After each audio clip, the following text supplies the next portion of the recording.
하나님 말씀은 열왕기상 13장 3절에서 6절까지입니다. 우리 같이 함께 읽겠습니다. 그날에 그가 징조를 들어 이르되 이는 여호와께서 말씀하신 징조라. 제단이 갈라지며 그 위에 있는 재가 쏟아지리라 하매 여로보암 왕이 하나님의 사람이 베델에 있는 제단을 향하여 외쳐 말함을 들을 때에 제단에서 손을 펴며 그를 잡으라 하더라. 그를 향하여 편 손이 말라 다시 거두지 못하며 하나님의 사람이 여호와의 말씀으로 보인 징조대로 제단이 갈라지며 재가 제단에서 쏟아진지라. 왕이 하나님의 사람에게 말하여 이르되 청하건대 너는 나를 위하여 네 하나님 여호와께 은혜를 구하여 내 손이 다시 성하게 기도하라. 하나님의 사람이 여호와께 은혜를 구하니 왕의 손이 다시 성하도록 전과 같이 되니라. 아멘. 하나님의 사람이 그 여로보암의 제단에 대하여 징조를 선언합니다. 제단이 갈라지고 그 위에 있는 재가 쏟아지게 될 것이다. 이것은 여호와 하나님 앞에 가증하여서 그리고 부정한 것이기 때문에 장차 그 제단이 파괴될 것이다. 그것에 대한 예언입니다. 그래서 이것은 열왕기하 23장에 가서 요시야 왕 때 성취되어집니다. 하나님의 사람의 그 제단이 이렇게 갈라지고 그 재가 쏟아질 것이다 라고는 이런 징조가 선언이 되자마자 그렇게 말하여질 때 여로보암이 깜짝 놀랍니다. 그래서 제단에서 손을 떼고 하나님의 사람을 향하여 손을 펴고 하나님의 사람을 붙잡으려고 합니다. 그랬는데 하나님의 사람의 그 예언이 이루어지고 그때 손을 폈던 그 여로보암의 손이 다시 거두어들이지 않았다. 말라서 굳어버렸다는 얘기죠. 굳어버리고 손이 거두어들이지 않았습니다. 그래서 그것에 대하여 하나님의 사람에게 여로보암이 기도를 부탁하니까 손이 다시 전과 같이 되었다라고 하는 내용입니다.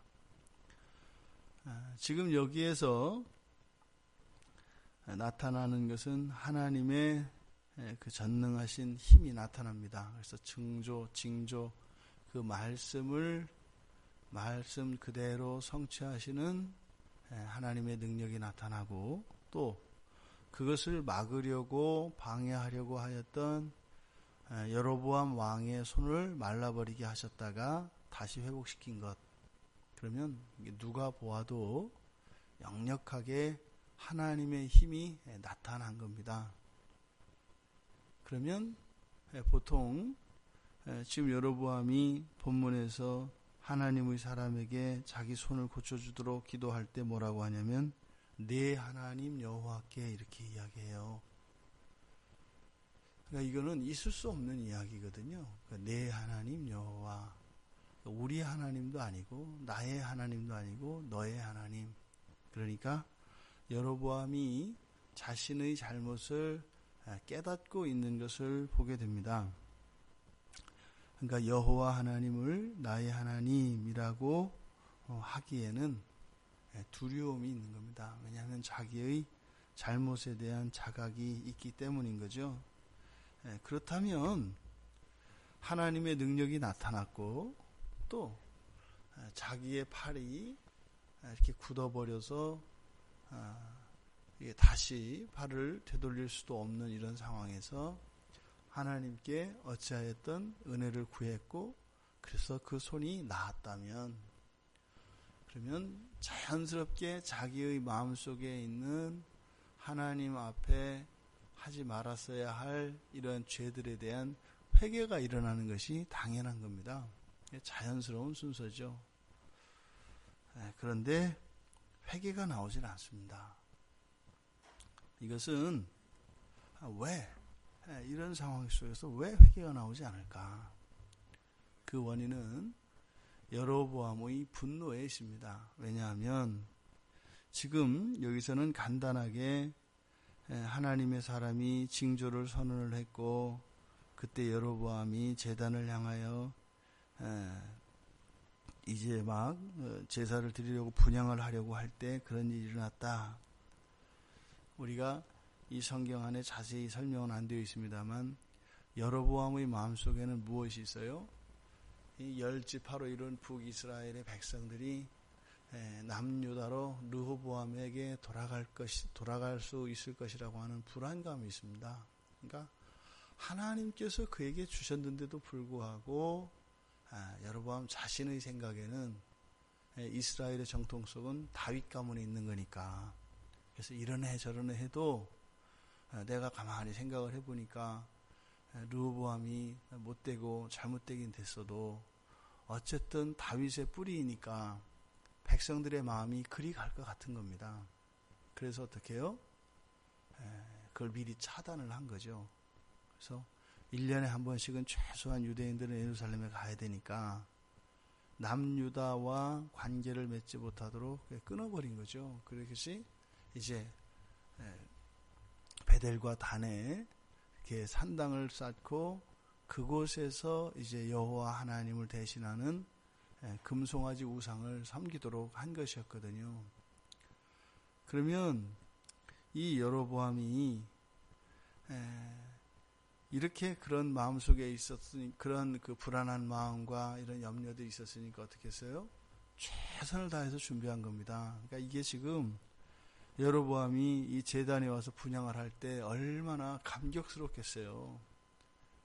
이제는 다 됐단 말입니다. 그러니까 자기 마음속에 이제 없어요. 근심 걱정이. 이제 완벽하게 다 준비가 됐기 때문에 이거면 되는 겁니다. 그러니까 뭐 스스로에게 얼마나 감사했겠어요. 스스로에게 감사하는 거죠. 스스로에게. 그러니까 그렇게 이제 개운한 마음으로 그동안 마음 졸였던 이 노심초사하던 이 마음도 이제는 편안해질 수 있는 거예요. 이제 두 다리 뻗고 잠잘 수 있게 되었다. 또 그 사이에 나라도 이제는 이렇게 저렇게 체계를 갖추고 사람들도 다 세워서 뭐 장수들은 장수대로 또 신하들은 신하들대로 사람을 세우고 해서 국가로서의 위용을 그리고 조직을 다 갖췄을 거 아닙니까? 그러니까 지금 이 자리는 모든 것이 마무리 지어지는 자리라고요. 그러니까 마치 용 그림에 눈을 찍는 그 활용점정하는 그런 순간이거든요. 그러니까 이제 이거면 되는 겁니다. 이렇게 눈만 딱 찍으면 되는 겁니다. 그래서 붓을 들어서 딱 찍으려고 하는 거죠. 그래서 분향을 막 하려고 하는 거죠. 근데 그때 다 소용없다. 하나님의 사람이 이렇게 선포한 겁니다. 그러니까 그 순간 여로보암 자신의 마음이 완전히 무너져 내리는 것을 본 겁니다. 바로 조금 전까지 있었던 그 마음의 평안과 확신, 그 기쁨, 그것이 사라진 거죠. 왜요? 그게 하나님으로부터 말미암는 것이 아니면 그것은 언제 어떻게 무너질지 모르는 것입니다. 이 제단이 지금 무너질 것이다라고 하는 그것은 곧 여로보암의 마음속에 있는 거짓 평화, 거짓 안정감을 말하는 거죠. 하나님으로부터 말미암지 않는 이런 기쁨과 평화와 행복이라고 하는 이 모든 것들은 다 일시적인 것들이고 헛된 것들입니다. 그러면요, 거기에서 우리가 돌이켜 영원한 것의 주인이신 하나님께 회개하고 돌이키면 되는 것이거든요. 그런데 여로보암 마음속에 있었던 이 분노, 이것이 하나님을 향하여 회개할 수 없도록 막았던 것입니다. 우리의 구원이 예수 그리스도에게서 옵니다. 이때 구원이라고 하는 것은 모든 것을 포함합니다. 순간순간에 우리들의 마음의 평안과 기쁨과 만족, 또 시련과 역경 속에서도 굴하지 않고 그것을 넘어설 수 있는 힘, 이것이 다 구원입니다. 궁극적으로 그것은요, 마지막 날의 하나님의 심판 안에, 하나님 품 안에 들게 되는 것, 이것이 모든 이 세상에서 누리는 구원의 궁극이죠. 그래서 하나님과 영원한 그 사랑의 친밀한 교제를 누리며 살아갈, 날마다 더하여질 그 영광과 그 기쁨과 그 사랑의 시간들, 무한대를 향하여 펼쳐 있지만 지루하지 않고 똑같이 반복되지 않으며 날마다 더욱 순결하며 아름다워지며 완전의 차원이 새롭게 열려지는 그날 이후를 바라보는 것이죠. 하나님의 말씀은 하나님의 사람이 선포한 징조대로 이루어진 것처럼 모든 약속은 반드시 이루어집니다. 반드시 이루어집니다. 우리가 의지할 것, 예수 그리스도 한 분밖에 없습니다. 우리의 오늘 하루의 삶의 의미와 기쁨과 만족이 이렇게 갈라져서 무너져 내릴 재단과 같이, 그리고 진 밖에 버려져야 할 그 재가, 재물을 태운 재가 뿌려지는 이런 불결한 것들이 아니라 거룩하고 순결하며 영원한 것으로 오늘 하루 하나님의 은혜를 누리시며 또 그 하나님으로부터 도움을 받으시고 은혜를 누리는 복된 하루가 되시기를 주님의 이름으로 축원합니다.